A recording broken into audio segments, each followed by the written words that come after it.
Hello, everyone. It's Mr. Huffman. As always, good morning, good afternoon, good evening, whenever you're listening to my on occasion beautiful, probably oftentimes grating voice.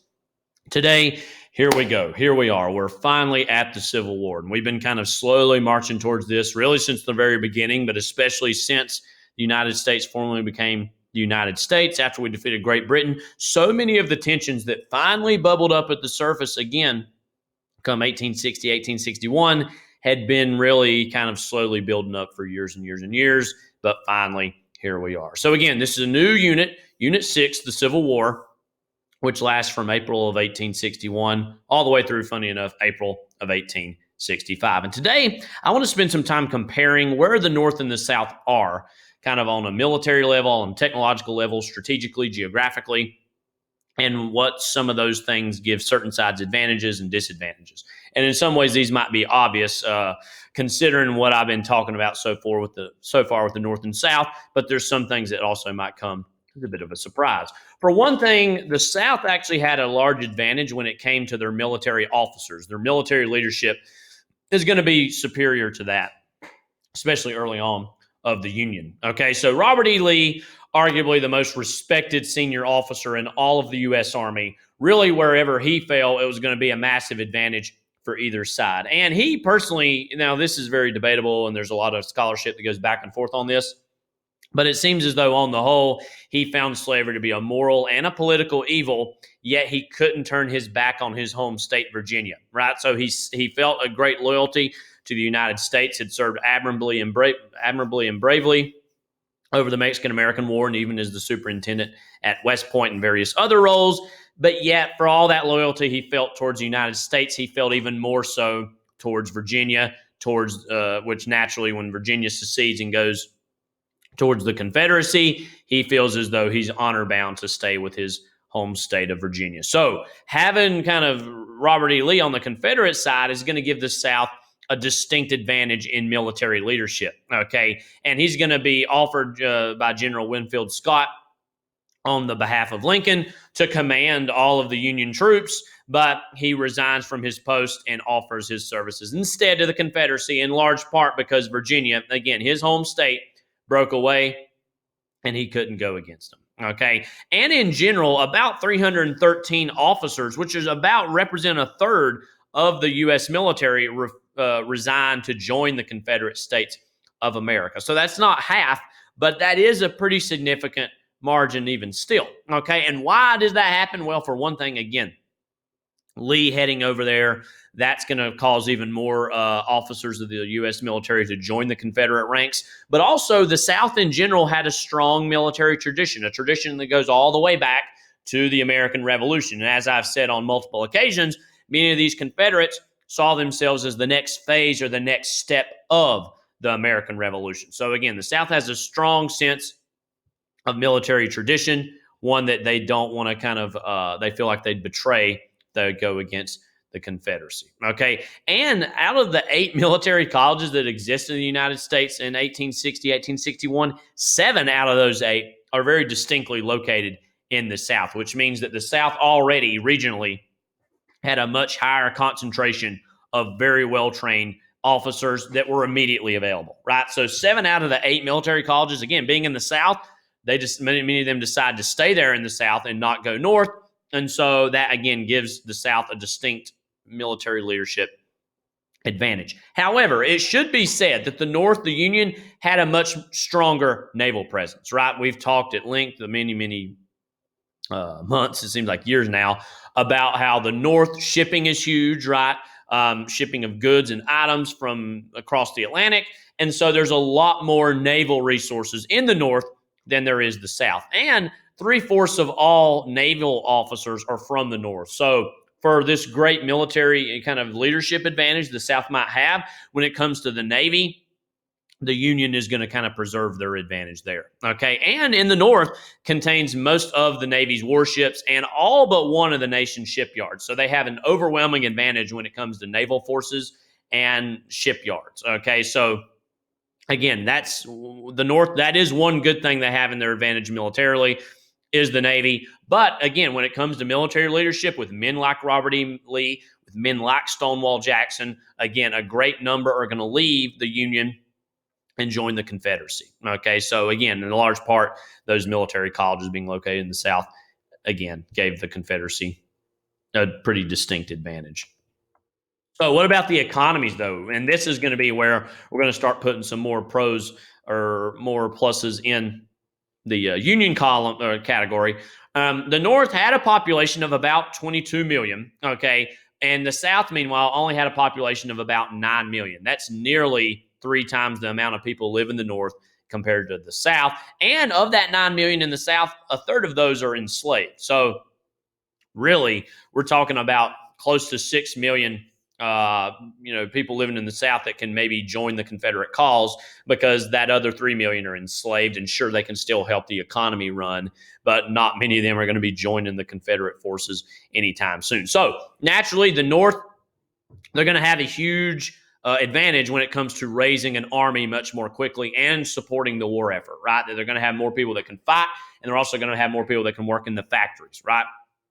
So that's going to be a big deal. Also, many of the American immigrants from Europe who are coming over from this time are coming from Europe, and they're arriving in the North. So of all the immigrants coming in, they're going to be arriving in the North as well. And oftentimes, there's some stories and instances of Irish immigrants getting off New York Harbor, and they were quite literally handed their Union blues getting off and said, okay, guess what? You're just off the boat. You're going to be fighting now. And many of them were like, wait, there's a civil war going on. I didn't hear about this, right? So that's going to be a huge advantage the North has versus the South. Much more people, again, that can not only fight, but also can keep the economy running and keep industry running. Okay. And I've talked about this at length as well. Again, the North has 90% of the nation's factories. So when it comes to industrialism, the North is going to have such a large advantage. Okay. The South does have, an agricultural base that is going to allow for them to produce food in high quantities, right? So early on, that might be one advantage the South has, is that they have much more agriculture, which means they can kind of grow their food and feed their troops much quicker. However, that's going to even be a problem when the South has only half as many miles of railroad track as the North does, right? So all that industry of the North, that's booming, that's thriving. Meanwhile, the South is far, far, far behind in industry, which means they don't have as many railroads, which means actually transporting not only the food, but also troops themselves is going to be a huge disadvantage of the South, okay? And it makes it easier for the Union to kind of very much target and disrupt the movements of food and troops, right? So again, even when that could possibly be a positive, right, that they can produce food in high quantities, it's still going to be a natural disadvantage when it comes to actually, getting the stuff where it needs to go. Okay. So what about the kind of raising money? Well, both are going to have to raise a lot of money very quickly. Okay. Now, as you could assume, the Union controls the national treasury, and they're going to go above and beyond when it comes to kind of raising revenue from tariffs, right? So they have much more of a lever when it comes to controlling the economy of tariffs and of goods coming in. And so they're going to be able to kind of expand the national treasury and have a lot of revenue coming off of tariffs, okay? The South, again, meanwhile, the Confederacy, in much dire circumstances or much dire situation. Many of the wealthy planters who seemed like on the surface they were very wealthy, they had these large homes, they owned all these slaves. In actuality, many of them were in debt and they couldn't borrow substantial sums.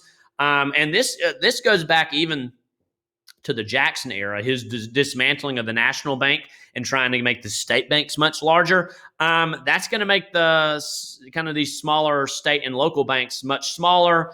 And not as really well equipped towards funding this war effort, right?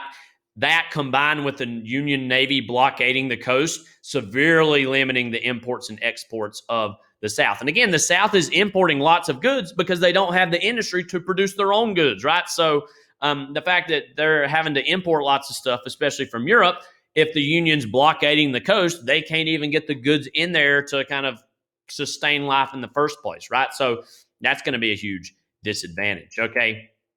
The Confederacy is going to be forced to impose taxes on property and on farm products, which many Southerners just refuse to pay, okay? Now, Anti-tax sentiment had always been higher in the South than it was in the North. That's true even to this day. Okay, and so many of these Southerners who support the Confederacy, who maybe are having, volunteering members of their own family to fight for the Confederacy, think, wait a minute, I didn't think there'd be a lot of taxes getting involved in this, and so many of them are going to just outright refuse to pay taxes that are owed, right? And this really just causes the Confederate economy to spiral out of control. By the war's end, Southern inflation was 9,000 times what it was in the beginning, compared to only 80% in the North. So the North does suffer some inflation, 80%, but compared to 9,000%, just shows you that the Southern economy was just so ill-equipped to keep up in the same way. So prices going up, that means less tax revenue that many people are willing to pay, or taxes people are willing to pay, which just is a recipe for outright disaster. So again, by the war's end, Southern inflation at 9,000% compared to only 80% in the North. And as tough as that could be in the North, disastrous results for the South, naturally. What about the politics as well as the North? Well, you still have that kind of traditional Republican Democratic divide. Okay, but the Republican Party in general was very much split on, do we want to advocate for outright abolitionism or just fight to preserve the Union? Okay, and Abraham Lincoln's kind of has a front row seat to this division, because he's not quite supporting abolitionism just yet. He was saying we just don't need slavery in the West. He wasn't advocating for outright abolitionism. Meanwhile, a lot of more what we'll call radical Republicans, including the Frederick Douglasses of the world, he's trying to get in Lincoln's ear to say, no, we need to make this war about the abolition of slavery. Again, meanwhile, more moderate or right-leaning Republicans are saying, no, we need to just make this about ending the war and kind of preserving the Union. So there's going to be a huge split within the Republican Party about that. But there's also going to be a split in the Democratic Party as well, okay, because there's going to be war Democrats who are supporting the war, but against kind of making the war about slavery and ending slavery. So they're saying we need to support this war to preserve the Union, but we don't need to get rid of slavery by the time it ends. Meanwhile, on the other end, you have peace Democrats. They oppose the war entirely. In fact, many of them would actually maybe prefer to join the Confederacy, but considering they're in the northern states, there's not a chance that they could do that, right? So many of them are kind of Confederate sympathizers on the other side in enemy territory, and, again, would much rather maybe have joined the Confederacy themselves. So these peace Democrats oppose the war entirely, think we should just stop the war now and kind of just focus on readmitting the Confederate states and kind of going through Congress and trying to work out further compromises. And many of these people are going to be deemed as traitors by the Republicans. They're like, oh, you're more Confederate than you are part of the Union. And they're going to refer to them as Copperheads. Okay, so they're saying these Copperhead peace Democrats, they want to just kind of give over to the South, surrender to the South, and, try to just make them rejoin without any real repercussions or consequences. Okay, so while the Republican Party split, the Democratic Party split even further, because, again, you have these war Democrats that are supporting the war, even if they're not outright advocating for the abolition of slavery. Meanwhile, these peace Democrats, again, they seem almost a lot more like Confederate sympathizers residing in the Union. Okay.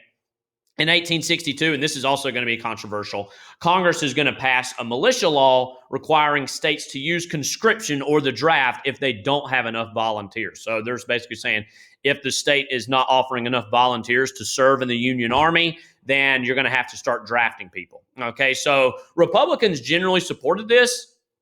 Democrats, on the other hand, didn't. Again, Democrats of this war are going to be much more inclined to see this war not happening in the first place in general, with peace Democrats kind of being there. So there's going to be some riots erupt in large cities and in Democratic districts across the Union territories like Indiana and Ohio, Pennsylvania, Wisconsin. There's actually going to be riots that are, again, against this Union draft, okay? And quite controversially, and this is something that's still debated this very day, Lincoln is going to suspend writs of habeas corpus towards anyone who's openly supporting the Confederacy or encouraging others to do so, meaning that he's basically saying you can be arrested, thrown in jail. We don't even necessarily need to have a trial for you. You're just going to be locked away for basically the duration of this war. When the war's over, I'll maybe let you out. But until then, we don't need anybody speaking out against this war. Again, this is still seen as pretty controversial to this day, of saying, whoa, was it justified for Lincoln to kind of violate these people's civil and personal rights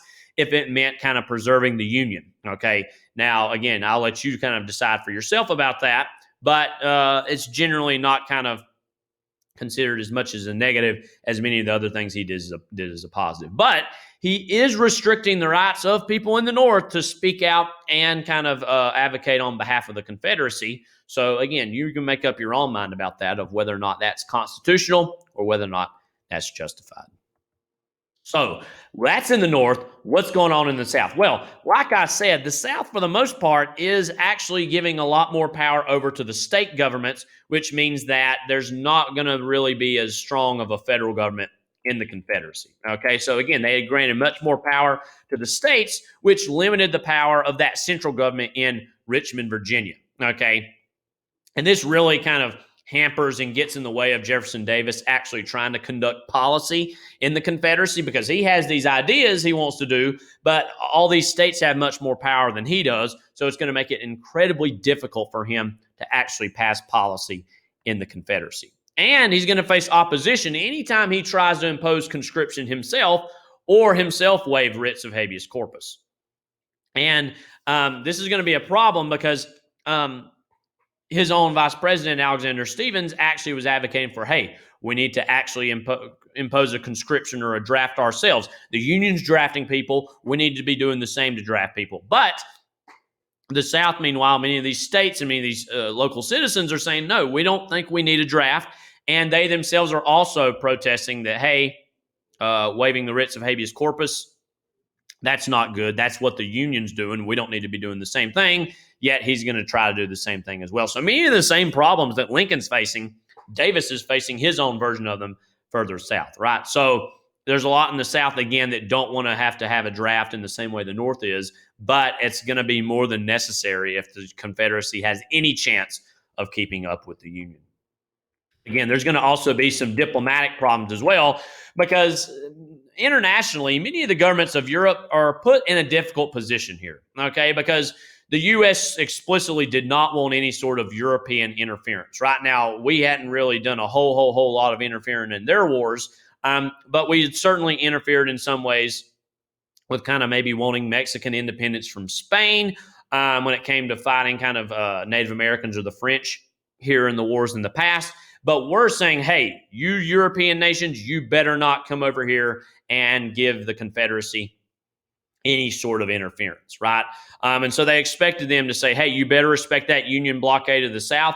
If you try to get through that blockade and try to trade with the Confederacy, there's going to be hell to pay for you. Okay. The Confederacy, meanwhile, they wanted Europeans, especially the British, to recognize them as a new and independent nation while possibly providing them official military assistance. Okay. So Britain's actually kind of looking at this situation for many, many years and saying, should we maybe kind of jump in the war on behalf of the Confederacy?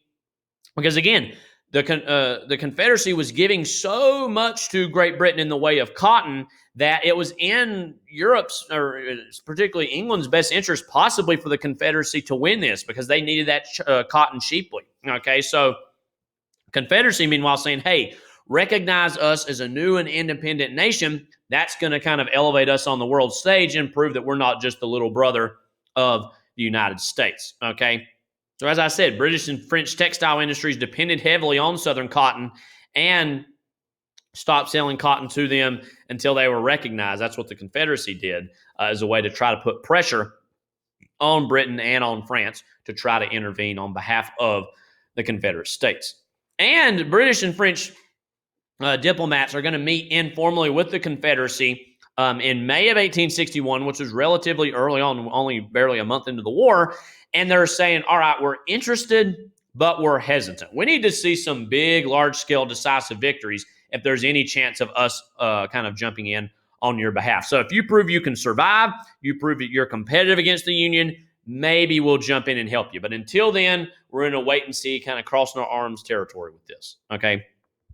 So another big thing about the Civil War, and this is true about the internationally, right? Not just kind of the United States, that this is the first real modern war, if you want to call it that. And there's various versions or definitions of what that really mean over time.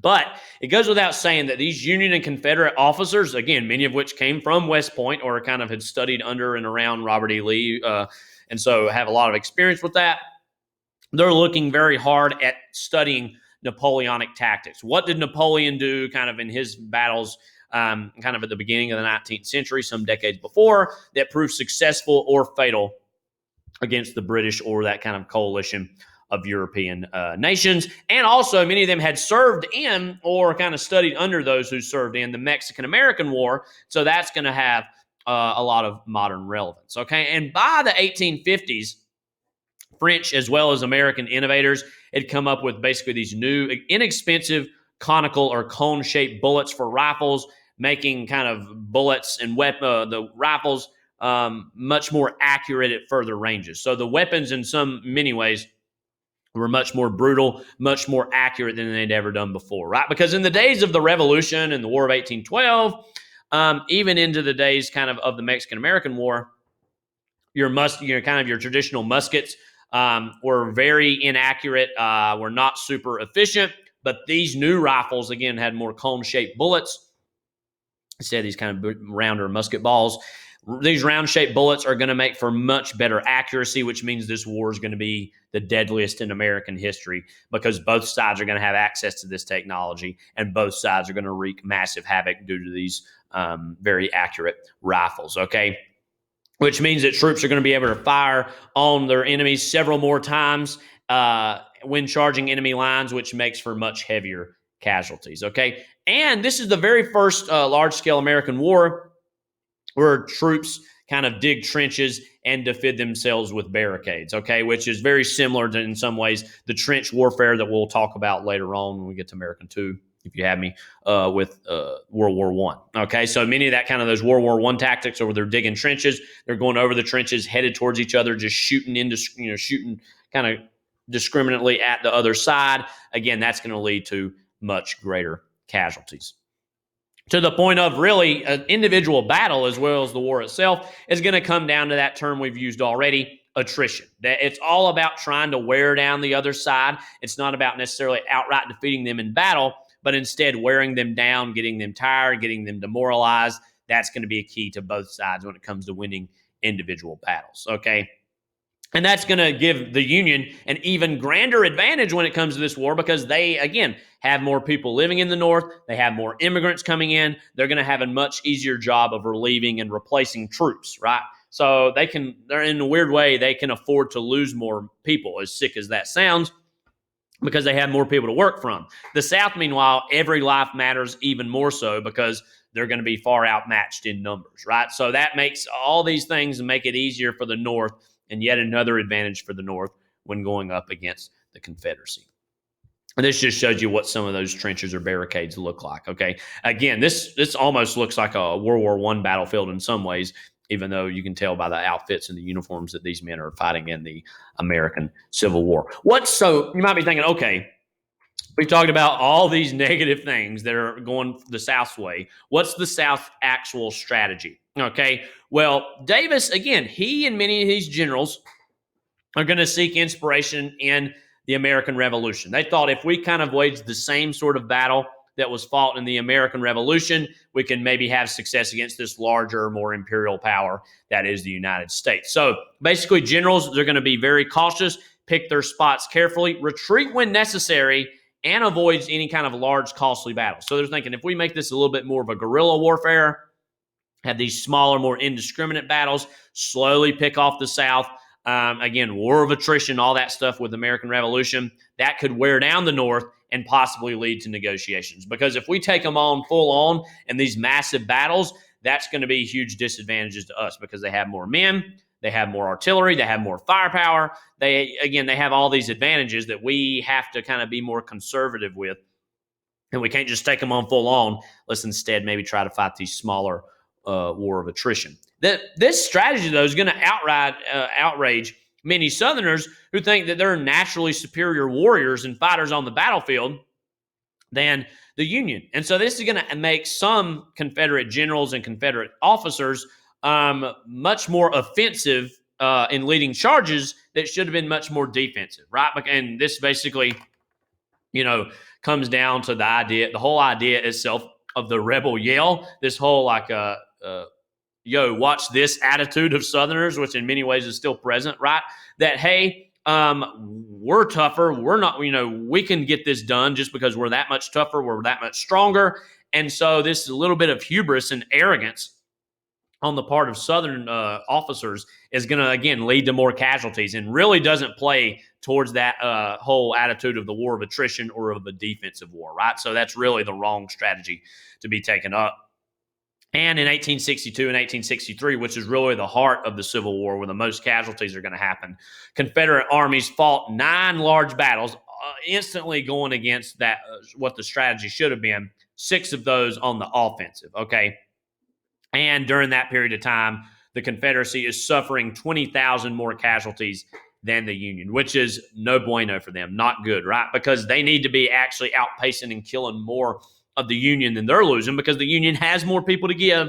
The Confederacy has far less people to give. So the fact that they're losing 20,000 more than the Union is, again, just spelling disaster long-term for the Confederacy. So again, it really comes down to this level of hubris and this level of arrogance where they're being much more offensive when they should have been defensive. Because again, if they fought a much longer-term war of attrition and a defensive war, there's a chance it could have led towards negotiations. Finally, what's the Union plan? Well, the first initial plan is going to be known as the Anaconda Plan. It's going to be developed by General-in-Chief Winfield Scott, and this is the plan. And it's going to take more long-term, but it's going to ultimately be the successful one. Okay, so the plan by Scott is, let's block all of these southern ports, Charleston, right? And so those of Georgia, those of New Orleans, let's block all these southern ports. And then we're going to send gunboats down the Mississippi River, kind of right through here, and basically divide the Confederacy in half. Split the Confederacy from, you got Texas, Louisiana, Arkansas, Kansas, Missouri. Split them off, and then we'll kind of have the Confederacy split up where they're going to be easier to defeat. And eventually they're going to run out of resources if we kind of split them in half and block the ports. We block the ports, they can't get anything in.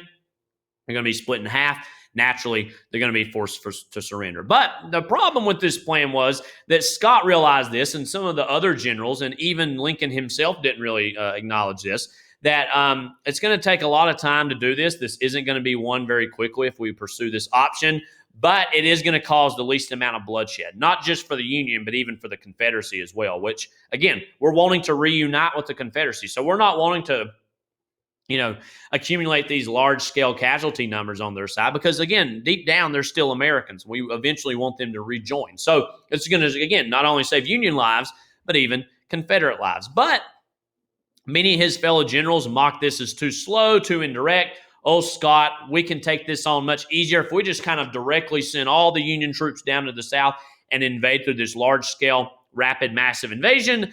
That's going to take care of it. Again, Lincoln, he in his initial call for volunteers said, we're only going to be doing this for about 90 days, right? Which is a grave miscalculation on his part. Again, this war is actually going to last right at almost exactly 4 years. And so Lincoln himself thought, no, we can just massively invade. Let's kind of just put this in the drawer. We won't need to look at this again.